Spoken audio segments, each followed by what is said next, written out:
Up next, I am so excited to introduce you all to our very next expert presenter in today's MegaCast, Bill Kriegbaum, Senior Director of Product Management at Informatica. Now, Bill and I were chatting before our webinar, and he told me that he likes to be interrupted with discussion points as he goes. So careful what you wish for, Bill, because I'm going to jump in and chat with you a few times today. But for now, the platform is all yours. Bill, take it away. Thanks, Jess. Thank you for joining me today. I'm Bill Kriegbaum, Senior Director of Product Management for Informatica's cloud platform. And today we're going to talk about security by design with our Intelligent Data Management Cloud. Before we jump into it, I'm probably just simply saying the obvious. Of course, cyber risks and security are top of mind for every CEO. In fact, it's probably top of mind for nearly every C-level person in a company. A lot of times when I'm talking to, customers, and I'm sure it's half joking, but, there's truth in the jokes. And that's like, the last thing I want is my company to be on the front of Wall Street Journal announcing a security problem, right? And, if we all take a few minutes and think back, we can think of some really notable experiences where some very large household brands, had some really bad publicity. And I'm sure those were tough days for those companies. So, the fact that cyber risks ranks top of mind, no surprise. And if we think about it a little bit further, we got a couple more statistics before we jump into the meat. Too many companies have experienced at least one data breach, in the last year and a half. And a lot of times it's not necessarily even malicious, it's accidental, right? And we still have to, factor that in. And, data loss, it's an integral part, and something we're certainly going to talk about. But this is very much a concern. Number 2 and 3 kind of go hand in hand. And compliance. I mean, boy, I know firsthand on this one. I'm responsible for my company's compliance, and this is just a huge task and something that's incredibly important. So I think together this sets some good context for what we're going to talk about today. So at Informatica, we think about, security in many different layers, right? What's our own software and development practices? What about our core infrastructure and our operations? How do we go about assessments? And we will talk about that at length. But then there's also this notion of the customer environment. And we very much believe that it's a shared responsibility between Informatica and our customers. So we're going to kind of hit on these 4 different topics as we go through the material today. So as we get started, I'm going to throw up one of the slides that we often use with our customers as we're introducing our overall solution. And you'll notice in the top left-hand quadrant, if you will, that's where our cloud services sit, right? That's where our pod is. And our pods are used by our customers to do the design time and runtime management. And there are a few notable exceptions, but for the most part, we store only metadata, right?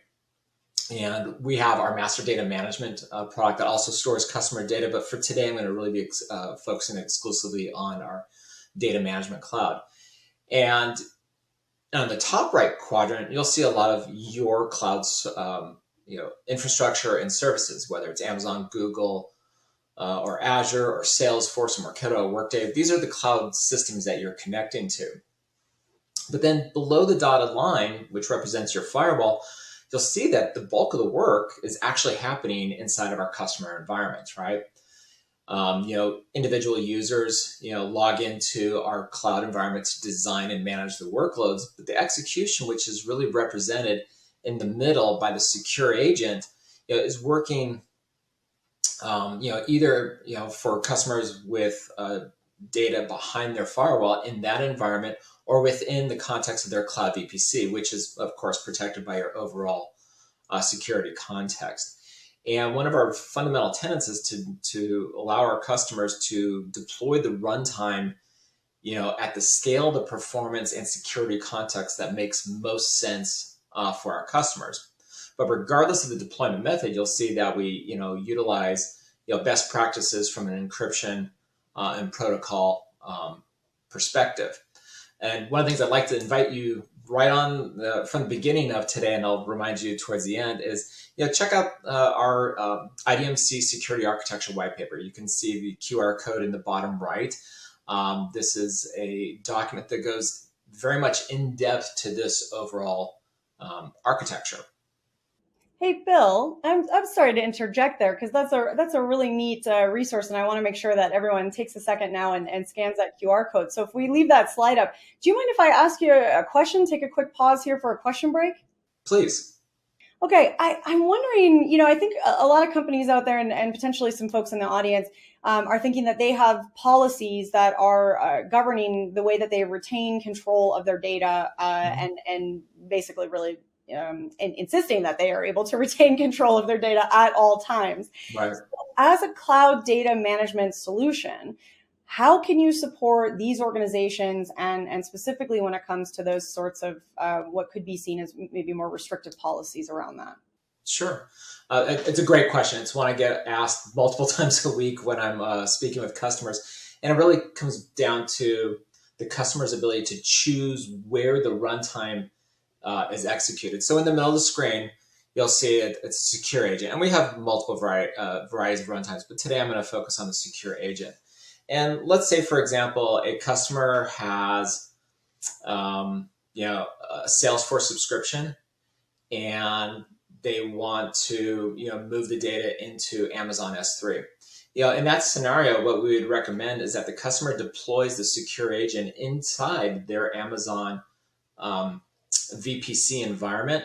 And that way, when it pulls data from Salesforce using its authentication mechanism to Salesforce, the data is pulled directly into the customer's S3 bucket, right? And at no point does Informatica ever take possession of the data. It's managed exclusively by the customer because the secure agent runtime is actually operated by the customer themselves. And so they are managing that particular execution. Another example might be a customer may have an Oracle database deployed in their firewall, and maybe they're going through a modernization to support Azure Synapse, right?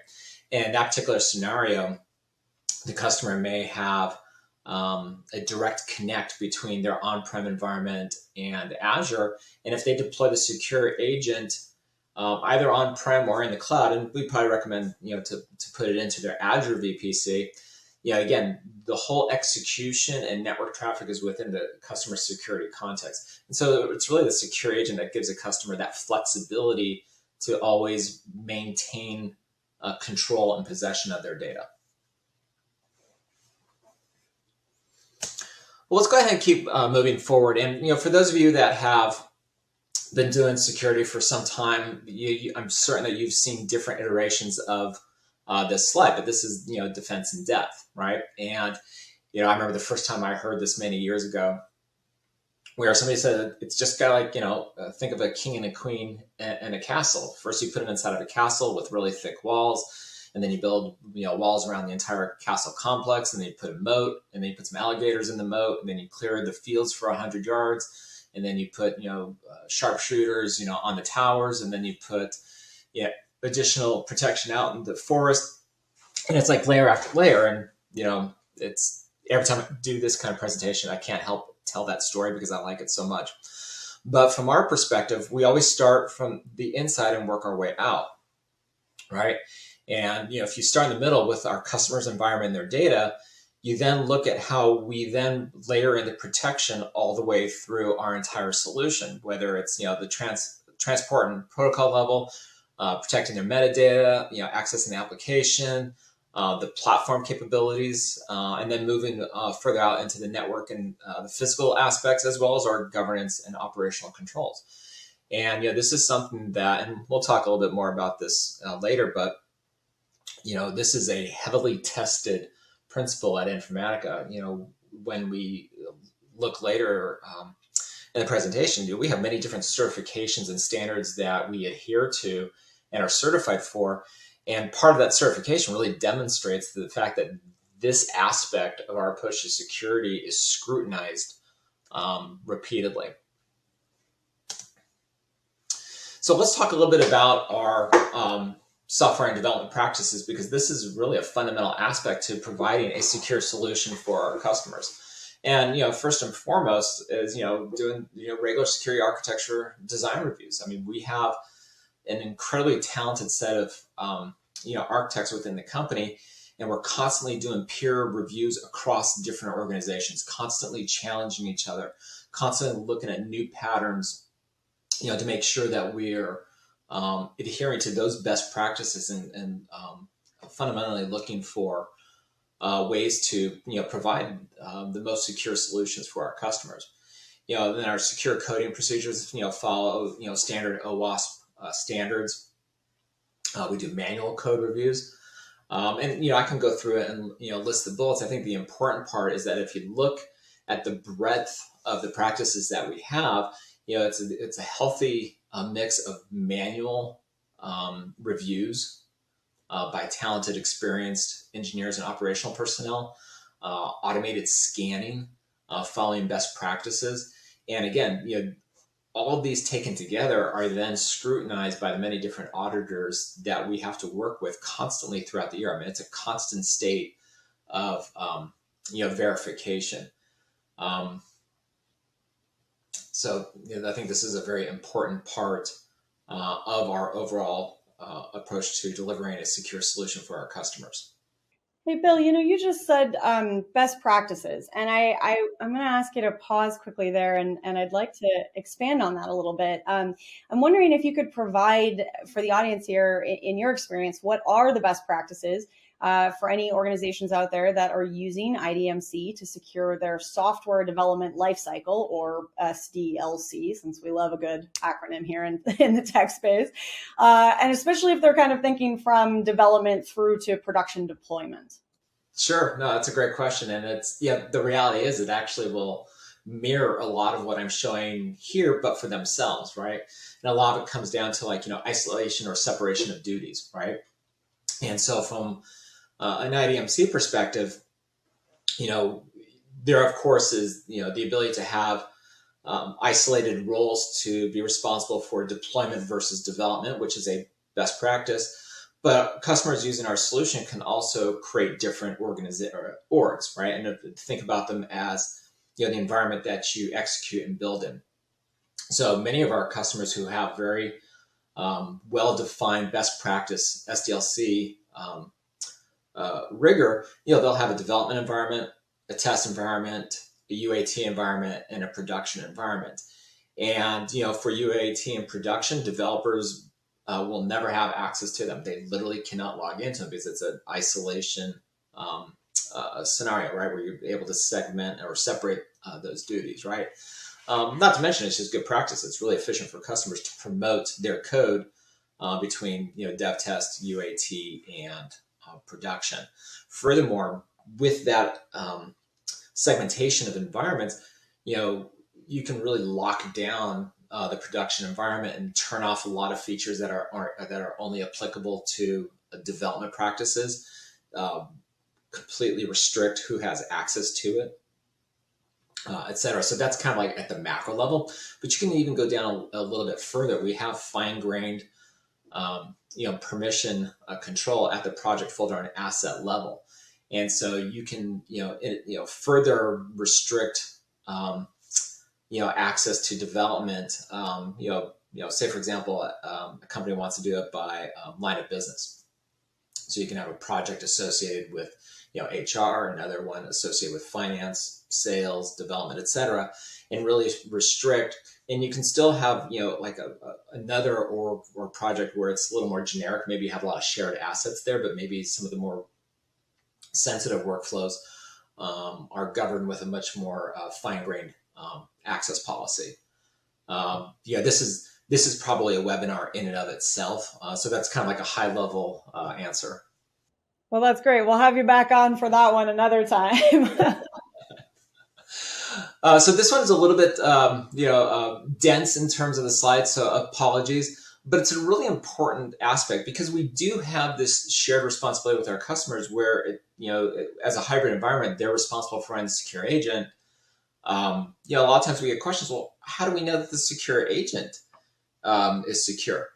And the way that we do that is that, number one, it's only done several times a year. It's only done, we only do 3 updates a year. So it's very much a controlled activity. But first and foremost, each of the updates are validated and checksummed to make sure that what the customer receives from Informatica is authentic. The communication channel that we use to download the package updates to a secure agent are encrypted with TLS 1.2. But maybe even a step further, it's like, okay, even with all of that, how do I know that I'm securely communicating with the Informatica cloud after these updates? And each secure agent is issued a unique encryption key so that we can validate that traffic from the secure agent to our cloud is in fact authentic. And then we go even a step further where each of the services like data integration or application integration that runs on the secure agent has an additional encryption key. And so we have this really fine-grained approach to authenticating traffic between the secure agent. And again, this one, I highly encourage you, please read the white paper. Does it dig into this topic for several pages, because this is a very meaty, weighty topic that we take very seriously. This itself is also its own webinar. But hopefully this is a good introduction into our capabilities. And again, please check out that white paper. And then as you might suspect, we have a core CSOC team, and we are constantly monitoring our operations to make sure that we are secure, that we're providing the best solution for our customers. Whether it's our 24/7 CSOC, the constant cloud security checks. We have very segregated access, to our dev test and production environments. We segregate, between data and encryption keys, and no one can ever have both of those. Informatica does not have access to our customer tenants whatsoever. We have enabled, web access firewalls on the perimeter of our cloud, and have implemented XDR internally. This is just a high level of all of the capabilities that we have deployed. The good news is that we have a who's who of a customer list, and what I can tell you, we are just scrutinized when it comes to security, and it's something we're very proud of. But as I mentioned at the very beginning, it's a shared responsibility, right? Because our customers have to deploy the agents within their environment, which gives them that ability to maintain possession of their data 100% of the time and maintain that security context. But it does come with some responsibilities. We ask that our customers practice, the principle of least privilege. Give the secure agent the least amount of privileges absolutely possible. Really take a look at your network configuration for that secure agent to make sure it has access only to the necessary sources, targets, and the Informatica cloud. Practice strong SDLC yourselves. And we touched on this a little bit earlier when we were talking about like customers using IDMC to create dev test, UAT, and production environments and separation of duties. You make sure you bring the development on IDMC into that fold, and it shouldn't be treated any different than your other strong SDLC and governance practices. We certainly encourage our customers to use multi-factor authentication. We provide a SAML integration, and with that you can really harden the access to the environment. Speaking of hardening, we certainly ask our customers to harden their secure agent. Again, it's in addition to enforcing the principle of least privilege, make sure that the OS patches are up to date, and all the practices that you have for your other IT infrastructure, make sure you practice those here, and then monitor for anomalies. It's an important part of every security practice. Bill, as I jump in one more time here, while you've got the lens here on the customer environment, could you talk to us a little bit about how IDMC customers can support the use of IDMC with their security policies, And I think really especially zooming in a little bit and looking at that in terms of auditing. Sure, that's a great question, and it certainly touches on that fifth bullet about monitoring for anomalies. So I know that many of our customers will integrate with their SCIM environment by accessing our security audit log via API, and they'll pull those in frequently to look for any anomalies. But it also shows who's accessing the system, what assets are they touching, what was the action performed, and so there's a lot of logging capabilities built in to the IDMC APIs, so that our customers can manage and monitor their security and support their internal auditing policies. And then finally, I've referenced this a few times. I mean, we are a heavily audited company. We have SOC 1, SOC 2, SOC 3, UK Cyber Essentials, HIPAA. We have FedRAMP. If any of you have ever gone through the FedRAMP certification process, you'll just certainly know how challenging and difficult that process is. But, I kind of think of it as, a rising tide raises all boats. And because, a lot of the work that we had done on FedRAMP, supported and benefited all of our customers, regardless of which point of delivery that they're on. And on the right side, you'll see a lot of the different partners that we work with. I mean, again, we are a heavily audited company. We work very closely with the groups on the right. I think we're very proud of our work with HackerOne. We're looking for people to really test us, and this is an impressive set of certifications and an impressive set of partners that we work with to really make sure that we are adhering to these best practices. And like I said, this is a constant activity. There's never not a time when we're not undergoing an audit. So with that, I think we have come to a close. As promised, I certainly invite you to please download the security architecture white paper. It has a lot of detail that I just wasn't able to get into today. So thank you very much. Bill, you covered a lot, and I think we were able to answer a lot of the questions for the audience out there. But I think, if you have the time to stick around a little bit on live chat, there's still a few questions coming in. And I know that your team's been kind of working to get some answers back to them. But I know that the audience would love to kind of keep that conversation going.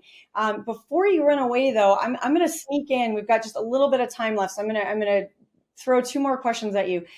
One is, I'm wondering if you could give us an idea. You've covered a lot of great information about Informatica. Is there sort of one thing, our audience loves to know what the key uniques are? What makes you stand out in the crowd that you would want everyone to walk away thinking about?